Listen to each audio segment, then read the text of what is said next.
مردے کیسے تصدیق کرتے ہیں کہ وہ مر چکے ہیں؟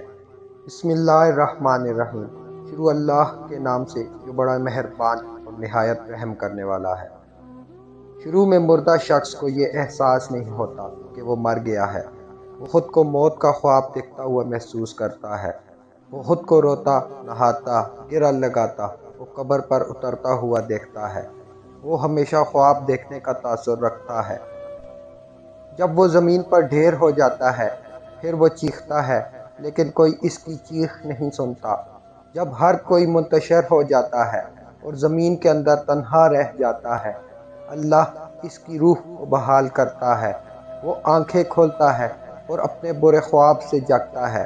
پہلے تو وہ خوش اور شکر گزار ہوتا ہے کہ جس سے وہ گزر رہا ہے وہ صرف ایک ڈراؤنا خواب تھا اور اب وہ اپنی نیند سے بیدار ہے۔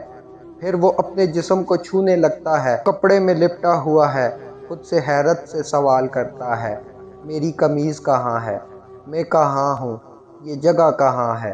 ہر طرف اندھیرا ہی اندھیرا کیوں ہے؟ میں یہاں کیا کر رہا ہوں؟ پھر اسے احساس ہونے لگتا ہے کہ وہ زیر زمین ہے اور جو کچھ وہ محسوس کر رہا ہے وہ خواب نہیں ہے۔ اسے احساس ہوتا ہے کہ وہ واقعی مر گیا ہے۔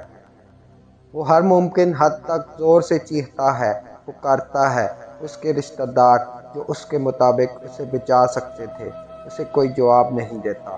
وہ پھر یاد کرتا ہے کہ اس وقت اللہ ہی واحد امید ہے۔ وہ اس کے لیے روتا ہے اور اس سے معافی مانگتے ہوئے اس سے التجا کرتا ہے، یا اللہ مجھے معاف کر دے، یا اللہ۔ وہ ایک ناقابل یقین خوف سے چیختا ہے جو اس نے اسے اپنی زندگی کے دوران پہلے کبھی محسوس نہیں کیا تھا۔ اگر وہ ایک اچھا انسان ہے تو مسکراتے ہوئے چہرے والے دو فرشتے اسے تسلی دینے کے لیے بیٹھ جائیں گے، پھر اس کی بہترین خدمت کریں گے۔